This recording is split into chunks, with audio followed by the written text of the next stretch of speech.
Hey, what's up you guys, my name is Brooke and welcome back to my channel, and today's video is going to be a movie related video. And today's video is going to be my top 10 favorite summer themed movies, or movies I like to watch in the summer.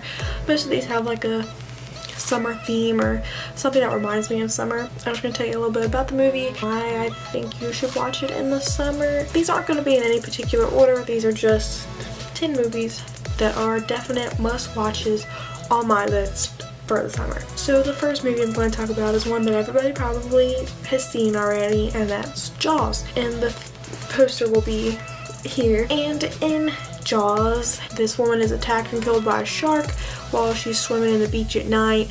And some of the people from the town want to close the beach, like the scientisty people want to close the beach so that way people don't die, but the mayor's like, no, we're making these dollar bills, we can't close the beaches, we don't want to lose this income. Then comes the battle between sharks and men in boats. And it has some pretty cheesy graphics for today's standards, but my mom said that was like one of the scariest things she's ever seen when she saw it when it came out. So it's not scary as it used to be probably if you saw it when you were little, but it's still a good classic movie to watch during summer. The second movie I want to talk about is I Know What You Did Last Summer, and this movie is obviously a summer movie because I know what you did last summer. But this movie starts a year after this group of teenagers accidentally hit and killed this fisherman, and then ended up like throwing his body in the water to like cover the whole thing up. And they get this note that says, I know what you did last summer, which means that somebody saw them kill this fisherman and is like pretty much like talking junk to him, you know, like, I know what you did, I could turn you in, you know, trying to scare him or whatever. And then they all end up getting stalked by this guy with like a hook for a hand. Totally crazy. It was scary the first time I saw it. It's kind of campy. You either like it or you don't, but it's definitely my cup of tea, and if you haven't seen it, at least give it a try. So the next movie I want to talk about is Dazed and Confused, which is one of my all-time favorite movies. And this movie is set in the 70s, and it's basically about these kids. It's the last day of school, first official day of summer, about them drinking, smoking weed, trying to get Aerosmith tickets.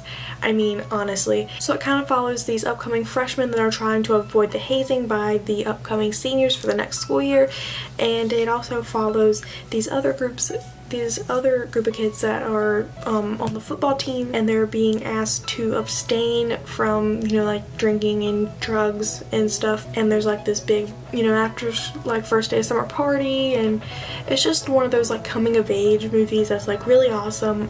It's kind of hard to explain everything that it's about because there's like a bunch of different things going on, but it's definitely really good and you should definitely check it out. Alright, the next movie I want to talk about is National Lampoon's Vacation. So this movie follows, wait for it, the Griswold family on their summer vacation to go to Wally World, and all of the hilarity and mishaps that come with the Griswold family ensue, and it's just really funny. Chevy Chase is just brilliant and hilarious, and this Chevy Chase in this movie as Clark Griswold is determined to get his family to their vacation, to their amusement park, and he is not gonna let anything like derail their family vacation. And it's really funny, and you should definitely check it out. So the fifth movie I'm going to be talking about is Grease. And I'm pretty sure most people have seen this movie. So for those of you that have not seen Grease or don't know anything about it, it's one of the best musicals and best movies of all time, starring Olivia Newton-John and John Travolta. It's amazing. It's set in the 50s, and it follows these two kids, John Travolta, who is more of like, you know, like the bad guy, like leather wearing, you know, bad dude, and Olivia Newton-John is Sandy, who is more of like your goody two-shoes. And they met on summer vacation. They kind of had this little thing, and after the summer they think they'll never see each other again, and it turns out Sandy is going to be an exchange student at Rydell High, the high school where Danny attends.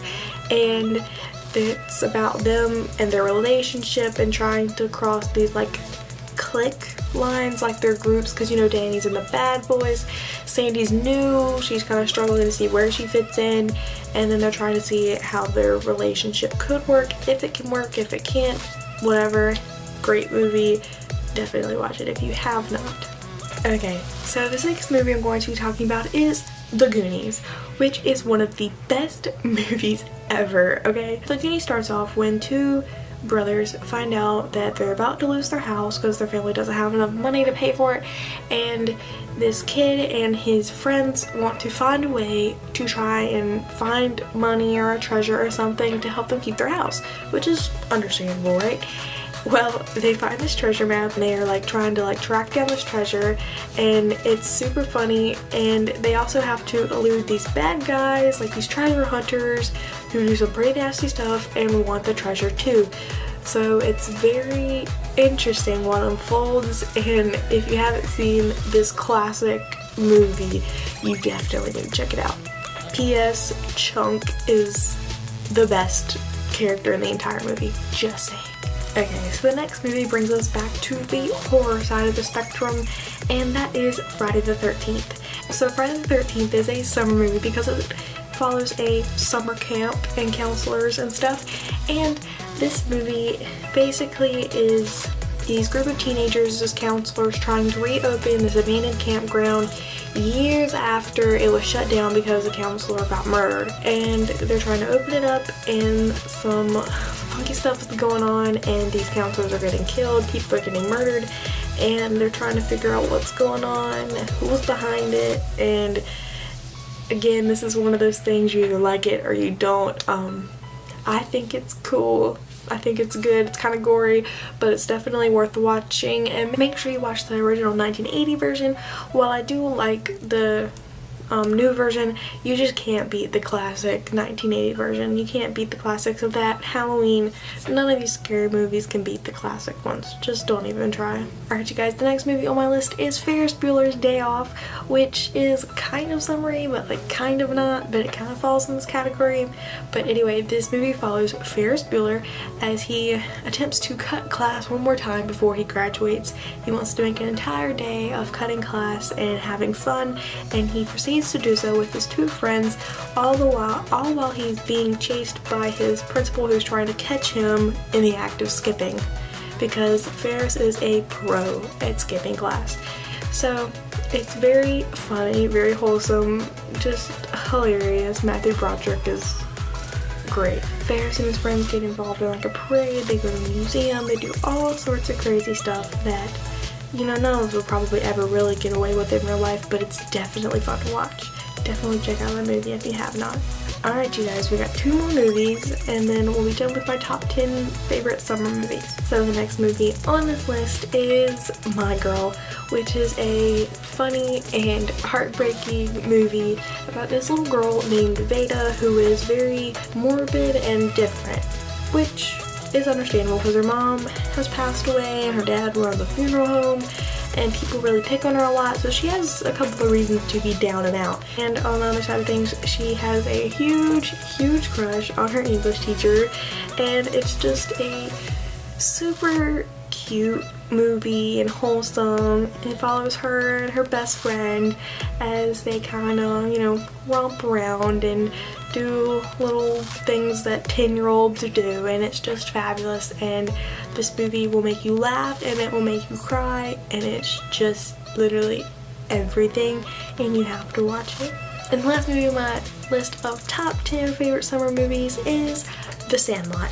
And The Sandlot follows this kid named Scotty who moves to this new neighborhood, and he's trying to like make friends, and he starts to hang out with these group of kids that hang around and play baseball, and everything is like really funny and cool and fine until dun dun dun, Scotty borrows a baseball from his stepdad, and it gets hit over the fence and into this neighbor's yard, which is a frightening thing that they have to go get this baseball from this neighbor, and they think they're going to be in trouble. They're trying to get it back. They don't want to go ask the neighbor. They're trying to get over the fence. There's a dog.